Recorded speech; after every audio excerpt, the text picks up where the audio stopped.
ทำปะติงเลยนี่นะ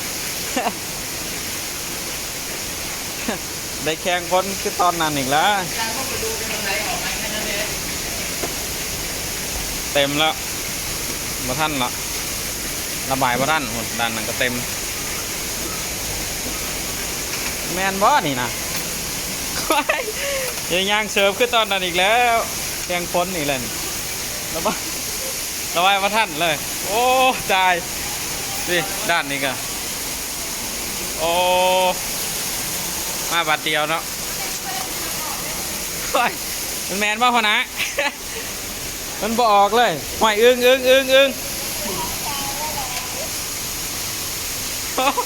ทางนี้ก็เต็ม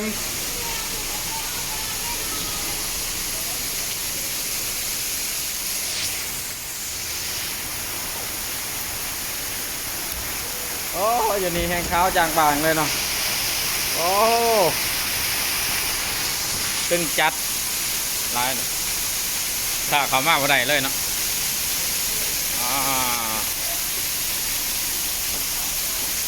เป็นไงสถานการณ์เติมไม่ได้แล้วเนี่ยโอ้มีจอยเยี่ยมหาเก็บกิโลเปียกว่าเลยเกือบฝนตกถึงจังหวะส่วงแขกที่เขาพอดีแต่เขามากกว่าใดเลยเนาะฝนลินตกไว้แห้งเนาะเพิ่งน้ำเกือบระบายมาท่านเลยเต็มต้องใส่เครื่องปั๊มน้ำสวยเนาะทีมงานเขาอยู่บนกับเครื่องหนึ่งตรงเดี๋ยวมาเบิ้งเครื่องปั๊มน้ำเนาะเสียบเลยเสียบซ้ายเลยแกมันระบายมาท่านโอ้เต็มท่านเห็นว่านี่ข้ากินยังไงวะจ๊ะ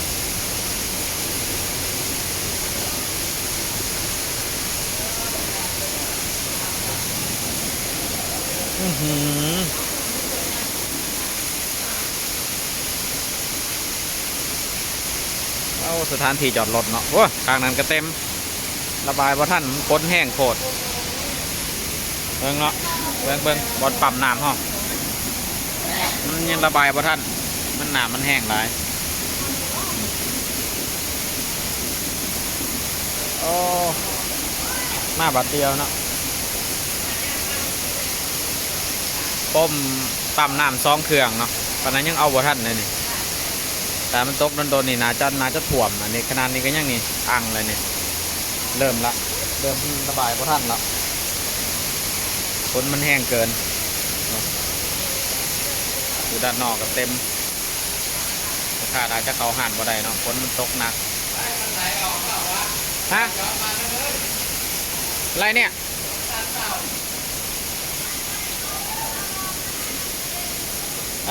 มันคือมันบกเลยวะ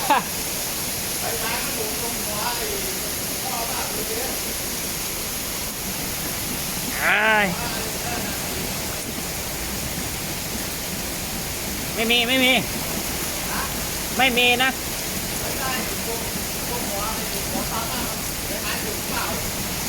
หัวปั๊มเนี่ย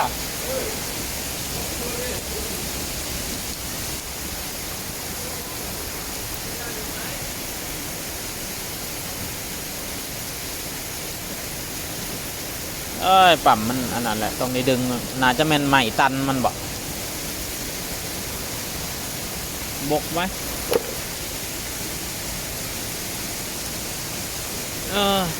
ทีนี้อะไรวะเต็มเลยมันบกไปเลยโฟมก็ได้ไม่แน่ใจอ่ะน่าจะใบไม้อุดด้านล่างหรือเปล่า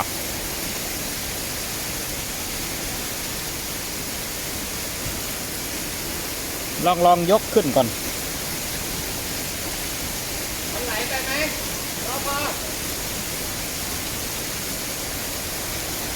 เนี่ยยกขึ้นแล้วก็ยังคือเก่าอ่ะ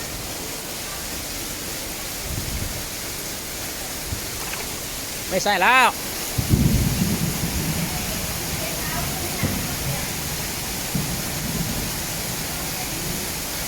ไม่ทันละไม่ทันละโมแม่นแล้วต้องเปลี่ยนชุดใหม่ละน่าจะตัน โอ้ทำปะติงเลยนี่นะ ได้แข่งคนคือตอนนั้นอีกแล้วเต็มแล้วมาท่านละระบายมาท่านหมดด้านนั้นก็เต็มแมนบอสนี่นะ ยังย่างเสิร์ฟคือตอนนั้นอีกแล้วแข่งคนอีกเลยระบายมาท่านเลยโอ้ตาย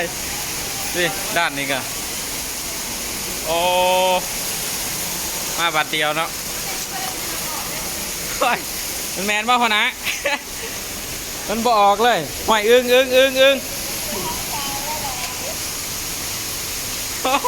ทางนี้ก็เต็ม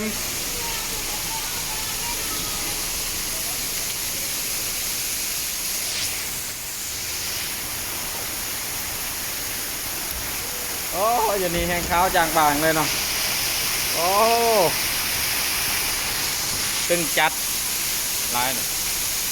ถ้าเขามากกว่าใดเลยเนาะ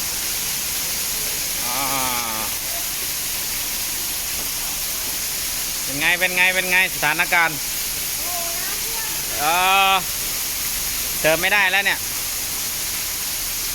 โอ้เมียจอยเยี่ยมหาเก็บกี่รอเปียกว่าเลยเกือบ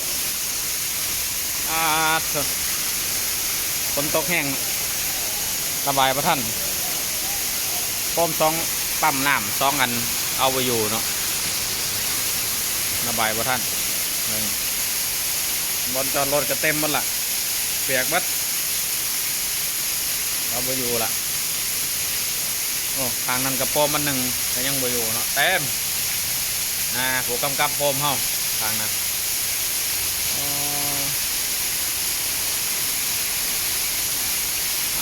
โอเคเนาะตาเบิ่งสถานการณ์ว่ามันสิใช้เวลาโดนปานใดนี่ก็โดนเติบได้นี่10 กว่านาทีแหละที่วางตกลงมานี่แต่ว่ายังสภาพฝนยังบ่ลดบ่ยังเลยยังคือเก่าฝนก็แห้งเนาะหน้าบัดเดียว